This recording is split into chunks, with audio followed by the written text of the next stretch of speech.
Seltzer Kings. Podcasts. So, you just started using LinkedIn Premium. Now what?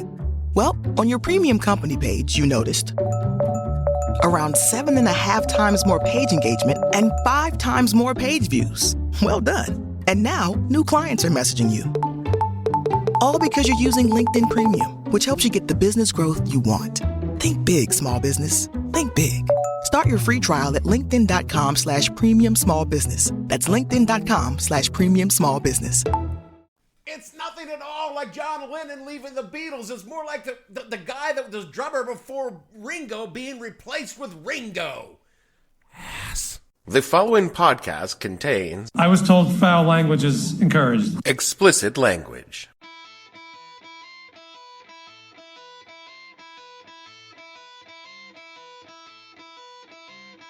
Hello and welcome to the podcast that asks a simple question. When the guy you hired to replace your loudmouth lead singer is totally beloved by your fans, so you shit-can him for that dude from Extreme? What the hell were you thinking? I'm your host, Dave Bledsoe, and this is episode number 374. When you coming back, Red Rocker? Edition of the show, where we talk about how Sammy replaced Dave with Sammy and Ed replaced Sammy with Dave before replacing both of them with some guy named Gary. Stay tuned.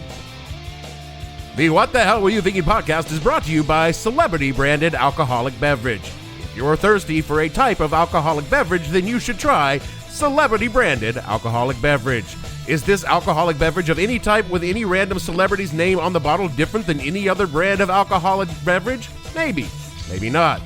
But it does have a celebrity's name on the bottle that we've paid that celebrity a lot of money to put there, and that's why you should drink celebrity-branded alcoholic beverage. If you don't believe us, believe insert random name of celebrity here. Because they like to drink insert name of type of liquor here when we pay them money to put their name on the bottle. Celebrity branded alcoholic beverage. It's liquor, but with the famous person's name on the bottle. New Van Halen had its first outdoor date of its sold-out summer tour. This was in Boulder, Colorado. Yes, good morning. Right, Brian. Good morning, Brian. The new Van Halen is made up of brothers Eddie and Alex Van Halen, veteran Michael Anthony, and former solo star Sammy Hagar. Van Halen's album 5150 already sold 2.5 million copies thanks to its 3 top 10 hits, and it's convinced audiences that Sammy Hagar is more than a match for the departed David Lee Roth.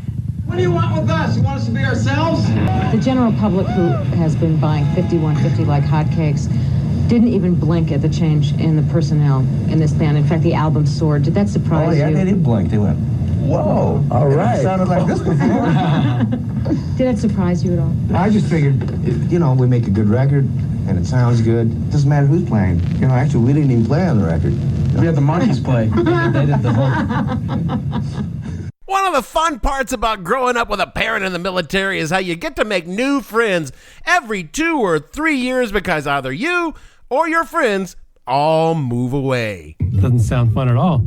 Oh, no, it was great, just as you're really getting into the groove of hanging out and getting to know one another. Your entire life is uprooted by a faceless government entity, and you're dragged thousands of miles away from each other in an age when it costs money to call long distance on the phone, so you're pretty sure you're never, ever going to speak to each other again. Dude, that's terrible! No, it was fine. I mean, we could write letters and stuff, which none of us ever did, but we could have. And that's important, or so that's what our parents told us. But there was an upside. If you were the leaver, not the one left behind, you could take the chance to completely redesign your entire personality to fit in wherever you found yourself. Is that a good thing? Well, that depends on whether you liked yourself or not, and since you didn't really have any long-term friends and you can forget about dating, you probably didn't. So the least you could do was try a whole new you in the hope that the people wherever you were going would like that person. Now, one of the things I learned right away is to quickly assess the new crowd and figure out what they were into so I could be into that thing too. Oh my God, that's awful!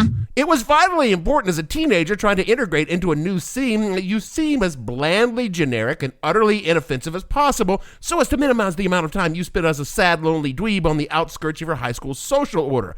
Every military kid learned real fucking quick to camouflage ourselves to show no hints of individualism or quirkiness and just fit in. They're like the Breakfast Club or something like that. Trust me when I say, the Breakfast Club got it all wrong. You wanted to be a princess or an athlete, not a criminal, a brain, or a basket case. You needed to blend in to get through life, and that meant not being in any way different than anyone else.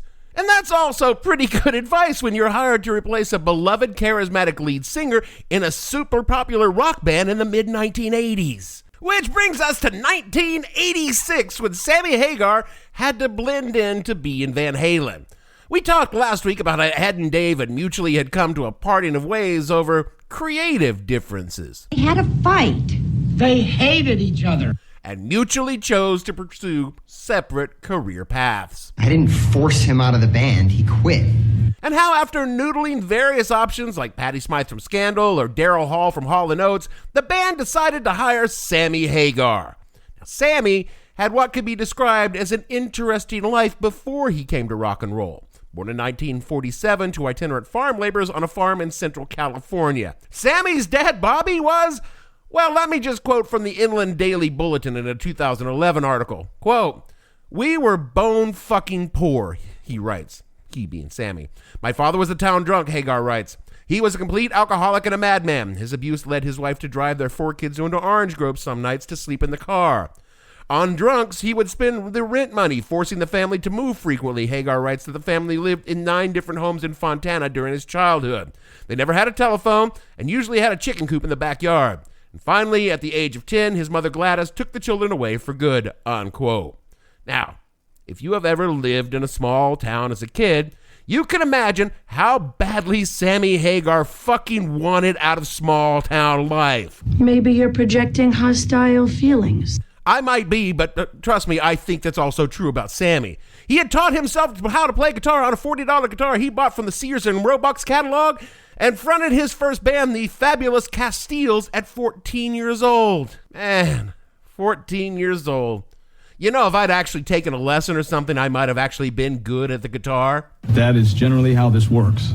And as soon as Sammy graduated high school, he left his small town for the metropolis of Riverside, California. Riverside, named for its location beside the Santa Ana River. It's the most populous city in the Inland Empire and in Riverside County, and is located about 50 miles southeast of downtown Los Angeles. It is also part of the greater Los Angeles area. Riverside is the 61st most populous city in the United States and the 12th most populous city in California. Attractions in Riverside include the Fox Performing Arts Center, the Museum of Riverside, which houses exhibits and artifacts of local history, a California Museum of Photography, and the California Citrus State Historic Park, Castle Park, and the Parent Washington Navel Orange Trees, the last of 2 original navel orange trees in California. Was that really necessary? No, not in the least. I did that for me. Sadly, Sammy did not find instant success in the jewel of the Inland Empire and soon found himself married, arrested for drug possession, and unemployed. Rock and roll! He drove dump trucks in New York State for a while before returning to his dead-end hometown with his wife and baby, on the way living on welfare while trying to make it in rock and roll. And that is when they visited him. Who is they? The aliens, of course. Who did you think I was talking about? The Jehovah's Witnesses? And look, they got Prince, and they are way over quota for rock stars when they got Prince. No, Sammy was visited by aliens. Again, quoting from the Inland Bulletin. Quote, "I was lying in bed one night at the Anastasia Street place in Fontana, asleep, dreaming. I saw a ship with 2 creatures inside of it. I couldn't see their faces. I just knew that there were 2 intelligent creatures sitting up in a craft in the Lytle Creek Forest area about 12 miles away in the foothills above Fontana. And they were connected to me, tapped into my mind through some kind of mysterious wireless connection. I was kind of waking up. They said in their communication to each other, no words were spoken. Oh, he's waking up. We've got to go. And they fired off a numerical code, but it was not of our numerical system. And all of a sudden, pow, the connection instantly broke. Anyway, Hagar ends up consulting a psychic in Yucaipa who says that he needs to go to San Francisco again, and that's where he'll see his name in lights." Unquote. Did not see that coming. A year or so later, Sammy was back in San Francisco and singing as the lead singer for the band Montrose. Montrose is one of those bands that came out in the mid-'70s that was super influential on a lot of later musicians, but never really broke through to the mainstream. And you've heard Montrose songs all your life, but you probably never actually knew that the band was Montrose that you were listening to.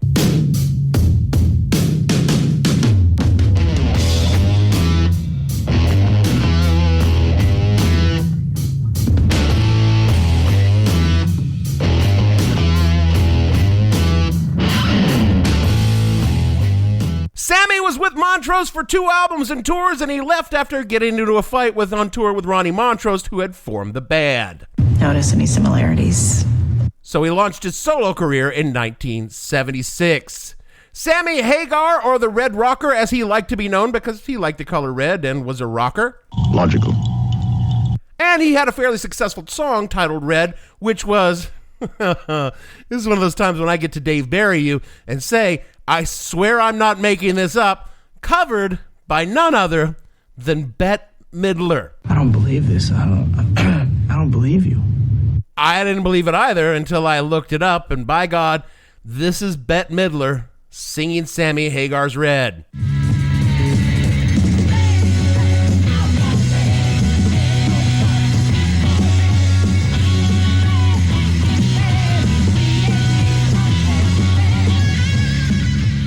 I mean, that song, it's pure Sammy Hagar. Hagar's solo time was one of those rock careers that could be best described as successful, but not spectacular. He scored some top 40 singles, and his albums charted well on the album charts, and he had some genuine balls-to-the-wall bangers that gave him solid heavy metal cred, including this song, which was on the actual movie, Heavy Metal.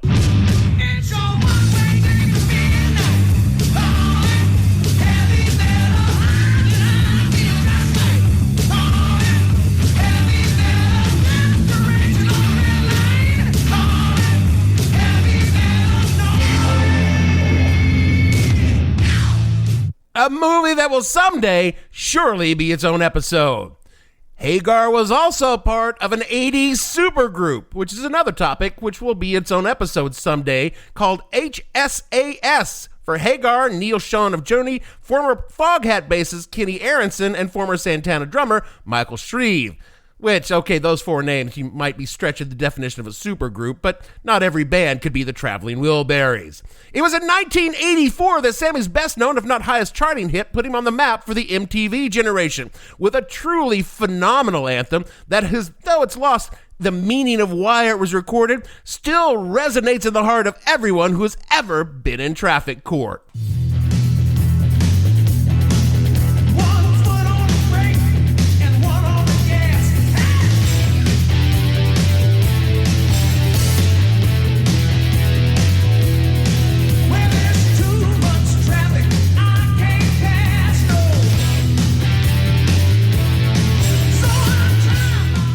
If you want to understand the nuance of this anthemic rock song, please see episode number 358, I Simply Cannot Drive 55. You just plugged. Look, there's no reason to have a big-ass back catalog if you don't let people know about it. It was on the heels of I Can't Drive 55 that Sammy was considered to replace David Lee Roth. Or that is what us young rockers thought at the time, which was why it was so dichotomous to our tiny minds. Sammy's song was a solid banger and we loved it, but it didn't sound anything like Van Halen. This is because in the mid-1980s, we only knew what songs were on MTV and didn't understand that people who'd had music careers that began before August 1st, 1981, and this fundamental broadcast. 7, 6, 5, 4. We've gone for main engine start. We have main engine start.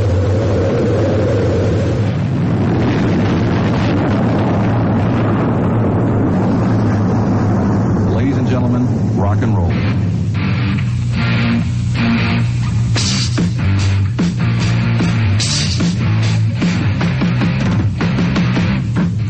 So we didn't know that people had done stuff before MTV, just like we didn't know about Montrose and Sammy's long and respectable career in music. We knew his latest video. But you know who did know about Montrose? Ed and Alex Van Halen, and they fucking loved Montrose. Furthermore, Ed and Sammy had met a couple of times on tour, and the two of them had gotten on well, according to both of them, but it would take the intervention of a very special kind of figure in rock and roll to truly bring these two together so that they could make rock history their mutual Ferrari mechanic. That's capitalism, babe. From loudersound.com, quote, Sammy Hagar heard about Roth's departure before it was made public. He'd been tipped the wink by longtime Van Halen producer Ted Templeman, who had also worked on Hagar's last album, VOA. But it would be an unlikely figure who played Cupid and helped save Van Halen's career, the guy who fixed Hagar's car. My mechanic, Claudio Zampoli, was also Eddie's mechanic, Hagar says. One day when Eddie was picking up his car, he was telling Claudio that Dave quit. Nobody knew, it wasn't public knowledge. And that's when Eddie saw my black Ferrari 512, the car I used in the video for I Can't Drive 55. He said, wow, nice car. Whose is it? Claudio said, it's Sammy Hagar's car. You should call him and get him in the band, unquote. Although, as irony would have it, this was not the first time that Sammy was in the running to be the lead singer of Van Halen. Here's a Muppet News Flash. According to Van Halen News Desk, who would not let me copy and paste their content because Van Halen News Desk is such a vital source for Van Halen news that I am sure is generating tens of dollars a year these days. I'm sorry, I'm being petty with that. Record producer Ted Templeman had briefly considered Sammy to replace Dave before Van Halen recorded their first album because Dave's vocals sucked. Dave took singing lessons and went on to make the band fucking so famous that a rando Van Halen gossip blog could repeat the work of a writer in the book 20 years later and not let me copy and paste from the website. We told you last week that Sammy was hired by the band and that Sammy gave Van Halen a new lease on life, so we don't need to repeat that part of the story. So I'm guessing that right now you're wondering, so what happened? Well, the unvarnished story is pretty simple, depending on whether you believe Sammy. He was fired. Or if you believe Ed. He quit. The truth of the matter is probably somewhere in between, but given Ed's penchant for being a control freak and Ed's drinking, I'm going to lead towards Sammy's version.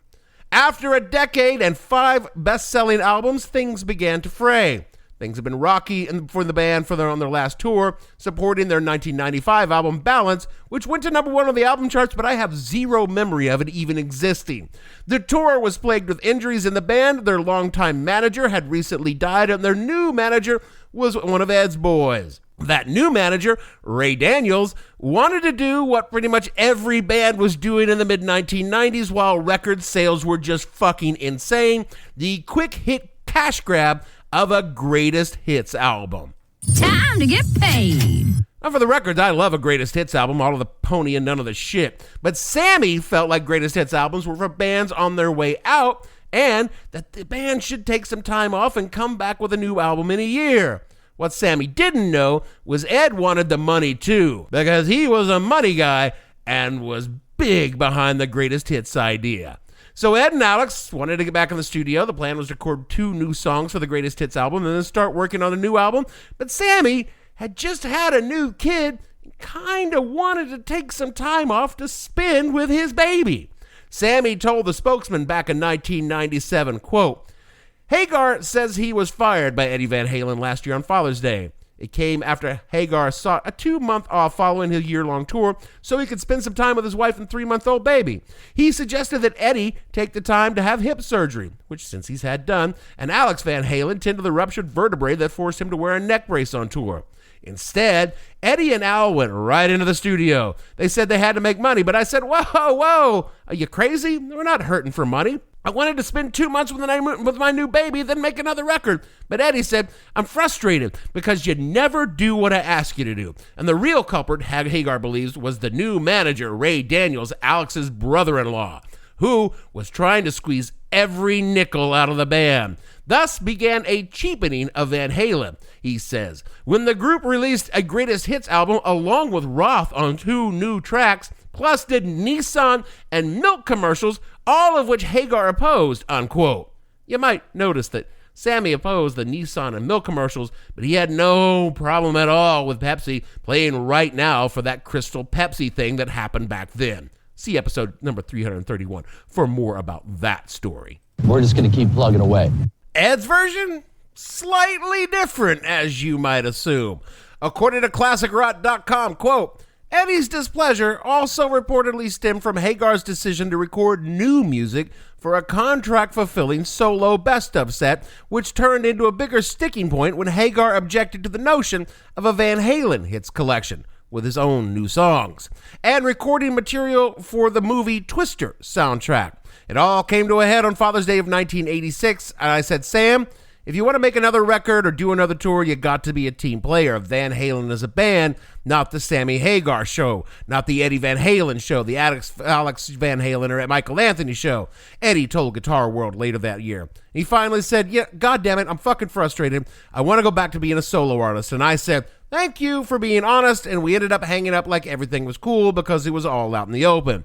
He'd admitted what he wanted to do, which was go solo and stuff, and I said, well, you can't be in the band and do that too, so see ya. I didn't fire him, he just quit, unquote. Sammy has always vehemently denied quitting. He said, quote, I got thrown out of that band. There is no question about it. I got thrown out of the band. I did not quit. I was thinking about quitting because we weren't getting along, but I wasn't going to quit Van Halen, for God's sakes, unquote. But what really chapped Sam's ass was how Van Halen brought back Diamond Dave. Sammy tells it that right after Ed fired him, Ed drove over to Dave's house and then brought him back, just out of... Asked me why, and I said for spite. And Ed says that he called Roth a few weeks later about the upcoming Greatest Hits album, and the two got to talking, and before you know it, he and Dave was just having a great time, and Dave was back in the band for about 3 minutes. They recorded a couple of new songs for the compilation, and then the reunited Van Halen appeared at the MTV Music Awards in 1996, igniting rumors that Diamond Dave was back. What Dave didn't know was that Ed had been auditioning new singers for the band all along, and since he didn't need Dave's PA system anymore, Dave wasn't in the running. That pissed Dave off all over again. Dave wrote in a letter to his fans after he discovered that he was not, in fact, back, saying, quote, I can't think of a reason that Edward would lie to me about being considered for the lead singer when he had already hired someone, and then let me appear on MTV under the impression that there was a great likelihood that Van Halen and I were reuniting. As I said, I told him in no uncertain times that I didn't want to do the MTV gig as a band unless we were, in fact, a band. And so I apologize to my fans and my supporters and to MTV. I was an unwilling participant in this deception. It sickens me to think that the reunion, as seen on MTV, was nothing more than a publicity stunt. If I'm guilty of anything, I'm guilty of denial. I wanted to believe it just as much as anyone else. Those who know me know that trickery was never my style, unquote. And so it was that Sam was out, replaced by Dave. Then, Dave was out, replaced by a guy named Gary Cherone from the band Extreme. And Van Halen entered what fans call the dark years.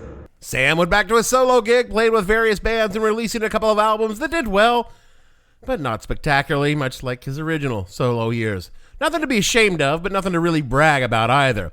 His biggest song was probably Moss Tequila, which was inspired by Sammy's true love, his bar in Cabo San Lucas, Mexico, named Cabo Wabo. Sammy even went on tour with Diamond Dave in 2002.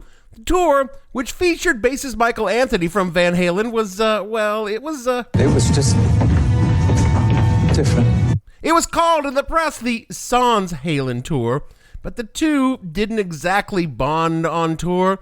Dave said of the two, quote, he's the kind of guy you go out with to split a bottle with a friend. I'm the kind of guy you go out with if you want to split your friend with a bottle, unquote. And Sammy said of Diamond Dave, quote, I thought that the tour would be really cool, and it wasn't. He, meaning Roth, was so pompous and demanding. He's a strange guy, unquote. Then it was Sam's turn to be reunited, and it feels so bad, with Ed and Alex in 2004 in support of yet another best of album set, this time with the 3 new songs by Sammy in the box CD set. Van Halen went on tour. Things got heated, words were exchanged.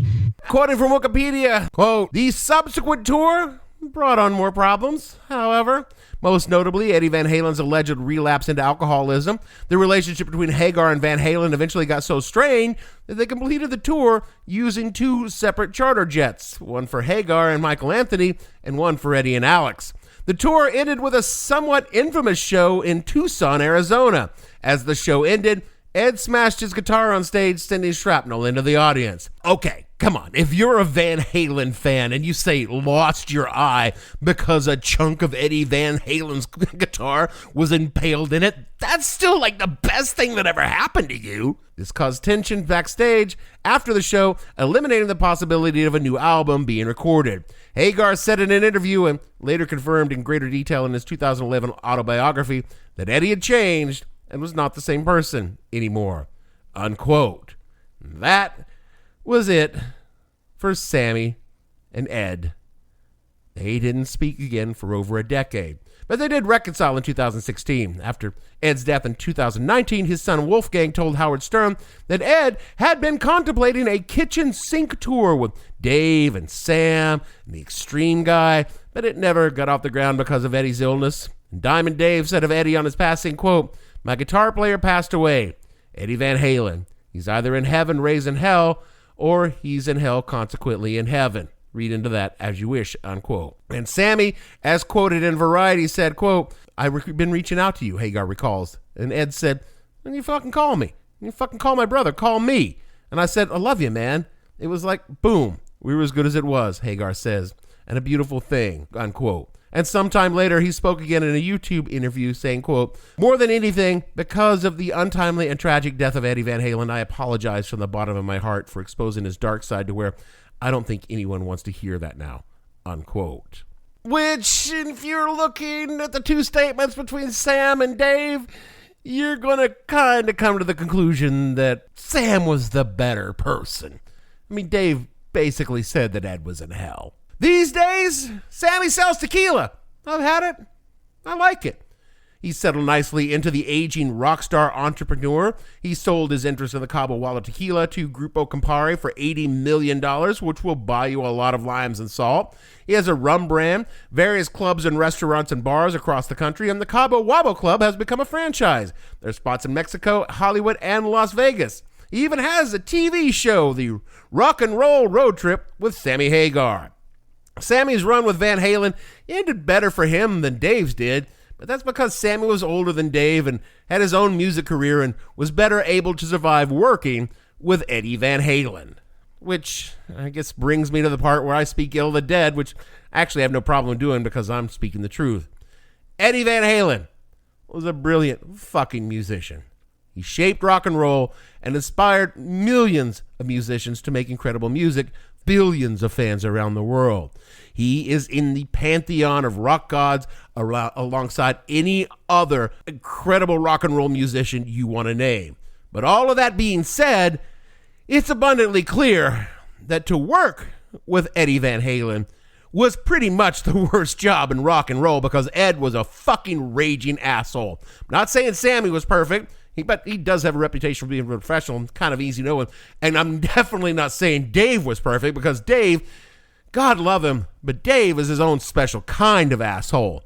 But being the lead singer of Van Halen, the band, had to be a terrible experience. And one, as bad as you knew it was going to be. As bad as Gary Sharon was sitting there saying, "My God, I've got this band Extreme, and things are going okay for us. We're not doing great." But then Eddie Van Halen called. Now he wants me to be the lead singer of the band, and I know it's going to be a bad idea. You would be a fucking idiot not to take. I guess what I'm really saying is that being the lead singer of Van Halen was both the best and worst job in rock and roll. And Wolfgang, if you hear this, give me a call because I'm willing to be your lead singer. This episode is brought to you by Greenlight. Get this. Adults with financial literacy skills have 82% more wealth than those who don't. From swimming lessons to piano classes, us parents invest in so many things to enrich our kids' lives. But are we investing in their future financial success? With Greenlight, you can teach your kids financial literacy skills like earning, saving, and investing. And this investment costs less than that after-school treat. Start prioritizing their financial education and future today with a risk-free trial at greenlight.com/Spotify. Greenlight.com/Spotify. This episode is brought to you by Progressive Insurance. Do you ever find yourself playing the budgeting game? Well, with the Name Your Price tool from Progressive, you can find options that fit your budget and potentially lower your bills. Try it at Progressive.com. Progressive Casualty Insurance Company and Affiliates. Price and coverage match limited by state law. Not available in all states. That is it for our show this week, and this little two-parter that I didn't know I was going to do, but I got to thank my man Larry Rogers for putting on this way, way, way behind the music path. His Facebook suggestion gave us 2 whole weeks of shows, and that's the kind of thing that actually should make you a producer for the show. Gavin, you're fired. Speaking of behind the music, can you imagine working for some kind of prima donna egomaniac, drunk all the time, who was demeaning and abusive to his coworkers? God, that must be fucking hell. How can you work when you hear nothing but some egomaniac shitting on you all the time? Rage! Whoa, buddy, you all right back there in the booth, Gavin? Woo-hoo! Wow, I've never seen anyone turn that shade of purple before. Interesting. Anyway, you guys should rate and review this show so other people can find us and scream in inarticulate rage, kind of like Gavin just did. If you think we deserve $1 to keep Gavin's in blood pressure medications, kick us $1 at patreon.com/whatthehellpodcast. Now, do all the things Jeremy tells you to do in the closing, otherwise he will fire me and replace me with the lead singer from Extreme. And so for me, Dave, I'm going way down south where the big blue agave grow, taking a weekend trip down to Baja, Mexico, Bledsoe. Producer, she did a mean Macarena to the funky cold Medina behind a body shot and 3 margaritas. God, I hate tequila. Gavin and all the fictional warbaritas on this show, we want to say you can drink the water, but don't eat the ice. Take your vitamin T with a salt and lemon slice. And we'll see you all next week.